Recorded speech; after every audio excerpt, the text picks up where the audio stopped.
انہوں نے کہا مراد سعید اسلام آباد جا کر کیسے بھاگ گیا، وہ وہاں نہیں تھا، معلوم ہوتا تو عطا تارڑ سے پوچھ کر میں بھی مراد سعید سے مل لیتا۔ ان کا کہنا تھا کہ حکومت نے ہمیں سنگجانی میں احتجاج کی آفر کی ہے، لیکن اگر ہم ڈی چوک بھی گئے ہیں تو یہ کسی کے پاس اختیار نہیں تھا، گولی کیوں چلائی ہے، گولی نہیں چلانی چاہیے تھی۔ ساتھ انہوں نے کہا کہ اگر آپ شرمندگی اٹھانا چاہتے ہیں تو آپ وزیر اعلیٰ ہاؤس پشاور میں آپ آ کے دیکھ سکتے ہیں، مراد سعید نہیں ہے، یہ مضحکہ کا خیز دعویٰ ہے، اگر وہ ڈی چوک تھا تو آپ گرفتار کر لیتے، اور آپ کے پاس کوئی تصویر ہے، کوئی ویڈیو ہے، کچھ بھی نہیں ہے، خالی آپ نے بس ایک شوشہ چھوڑا ہے اور آپ کے پاس کوئی ثبوت نہیں ہے۔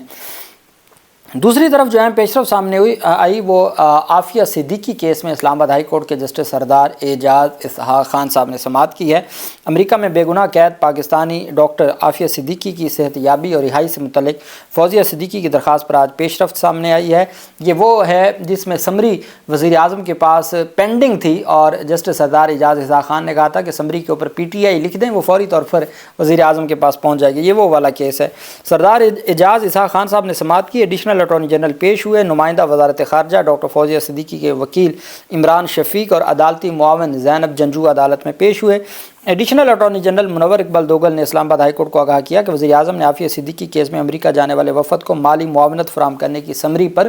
دستخط کر دیے ہیں۔ وزارت خارجہ کے نمائندے نے بتایا کہ وفد کے ویزوں سے متعلق درخواست وزارت خارجہ نے بھیج دی ہے، امید ہے ایک ہفتے تک منظوری ہو جائے گی، ہم ڈاکٹر فوزیہ صدیقی کی ہر ممکن مدد کر رہے ہیں۔ ایڈیشنل اٹارنی جنرل نے کہا کہ ذاتی وجوہات کی بنیاد پر عرفان صدیقی وفد کے ساتھ نہیں جا سکتے، حکومت کی جانب سے سینیٹر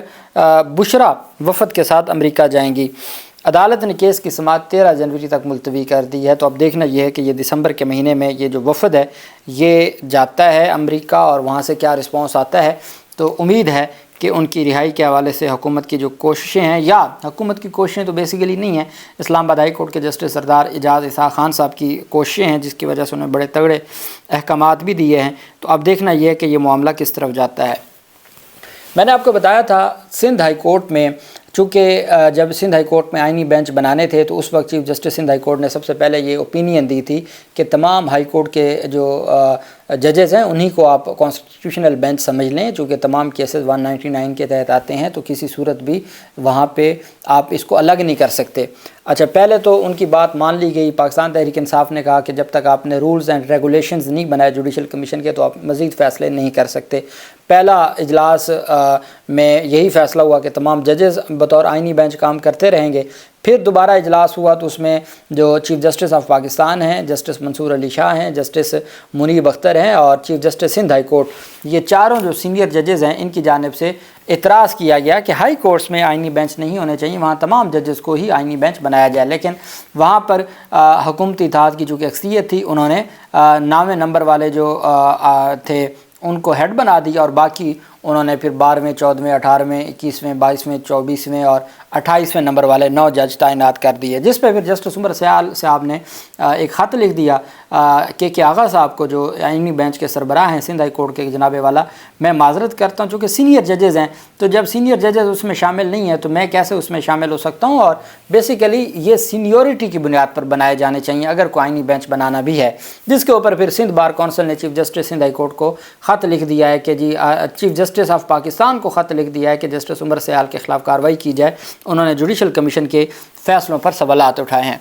میں نے آپ کو بتایا تھا chief justice Sindh high court کی سربراہی میں بینچ نے فیصلہ محفوظ کیا تھا کہ کیا کوئی ریگولر بینچ بھی کچھ سن سکتے ہیں یا سارا کچھ ہی آئینی بینچوں نے سننا ہے۔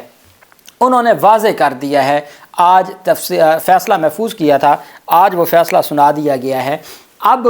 ہوا یہ، میں نے آپ کو بتایا کہ کئی سروس کے معاملات ہیں، کئی کرمنل کیسز ہیں، کئی سول کیسز ہیں، جس میں آخر میں آ جاتے جی کہ جو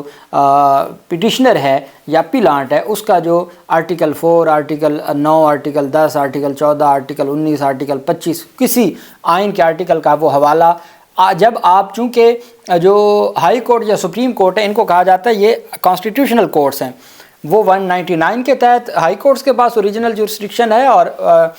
جو 184 کے تحت ہے سپریم کورٹ کے پاس، تو ان کو آئینی عدالتیں ہی کہا جاتا ہے۔ تو جب ہم آئینی عدالتوں میں اپیل دائر کرتے ہیں، ریویژن دائر کرتے ہیں، ریٹ فائل کرتے ہیں، تو ہم جہاں پہ ریٹ میں تو آپ آرٹیکل 199 کے تحت ہی دائر کرتے ہیں، لیکن جب آپ اپیل یا سول اپیل یا کرمنل اپیل یا ریویژن فائل کرتے ہیں تو آپ اس میں بھی آئینی کسی آرٹیکل کا حوالہ دیتے ہیں۔ اب انہوں نے جو 26ویں ترمیم میں کہ جہاں بھی آئین کا حوالہ آ جائے گا وہ کیس چلا جائے گا آئینی بینچ میں،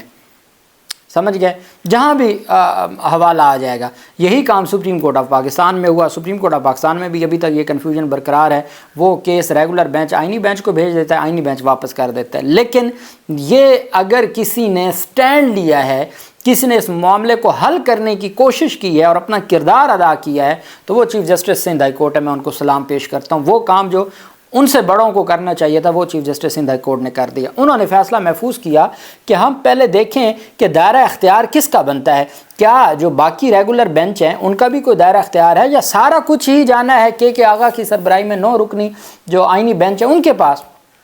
اس پر انہوں نے فیصلہ محفوظ کیا۔ فیصلہ محفوظ انہوں نے آج سنایا۔ موٹی بات میں آپ کو بتا دوں، انہوں نے بہت ٹیکنیکل کام کیا ہے، اور جس کے بعد حکومت کا جو مقصد تھا کہ ہر حکومتی کیس جائے گا آئینی بینچ میں، اب ایسا نہیں ہوگا۔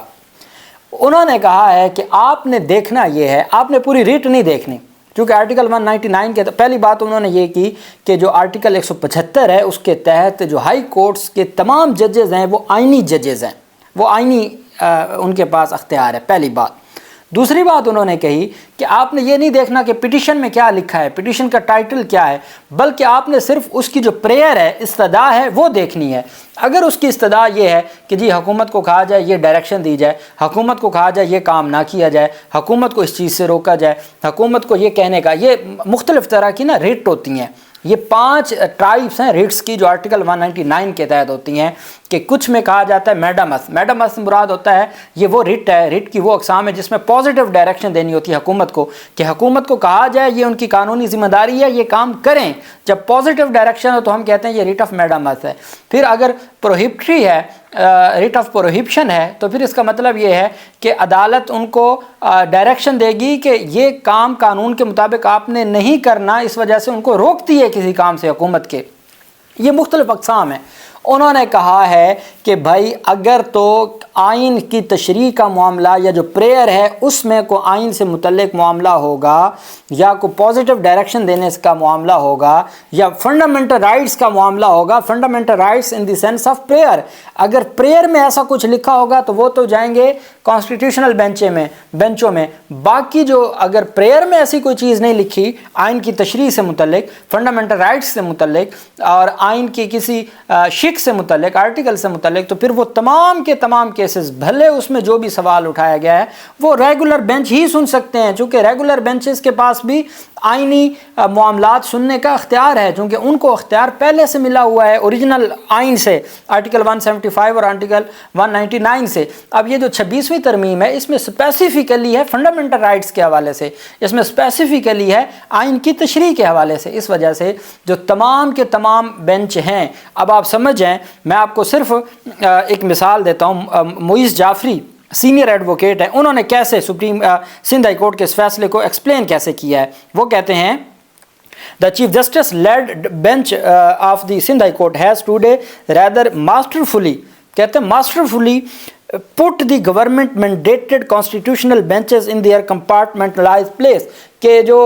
بڑے خوبصورتی کے انداز میں سندھ ہائی کورٹ کے بینچ نے چیف جسٹس کی سربراہی میں جو حکومتی آئینی بینچ ہیں ان کو ایک خاص معاملات تک یا ڈپارٹمنٹ تک محدود کر دیا ہے۔ پھر آگے کہتے ہیں all benches continue to be constitutional benches exercising territorial jurisdiction which declaratory specific powers belonging to the government made benches، جو گورنمنٹ میڈ جو بینچز تھے، جو پاور ساری کی ساری حکومت ان کو دینی چاہتی تھی، وہ تمام بینچوں کو دے دی گئی ہے، وہ ریگولر بینچوں کو بھی سندھ ہائی کورٹ نے دے دی ہے۔ اور اس کے بعد وہ کہتے ہیں کہ جی جو ہے وہ جو مقصد ہے وہ ختم ہو گیا، جو مقصد تھا، جس مقصد کے لیے یہ سارا کچھ، اور 26ویں یعنی ترمیم بلاول نے جو زور لگایا تھا، معیز جعفری کہتے ہیں وہ مقصد ختم ہو گیا سندھ ہائی کورٹ کے اس فیصلے کے بعد۔ اب وہ تمام کیسز تمام ججز سنیں گے۔ یہ میں سمجھتا ہوں کہ یہ اگر ایسے فیصلے ہماری معزز عدلیہ دینے لگ جائے اور ایسے سٹینڈ لے تو ان کے پاس پاور ہے، وہ سٹینڈ لے سکتے ہیں۔ بڑوں سے بھی ہمیں بڑی امید تھی لیکن ابھی تک خاموشی ہے۔ اللہ پاک پاکستان کامیاب و ناصر ہو۔ بہت شکریہ۔ اللہ حافظ۔ پاکستان زندہ باد۔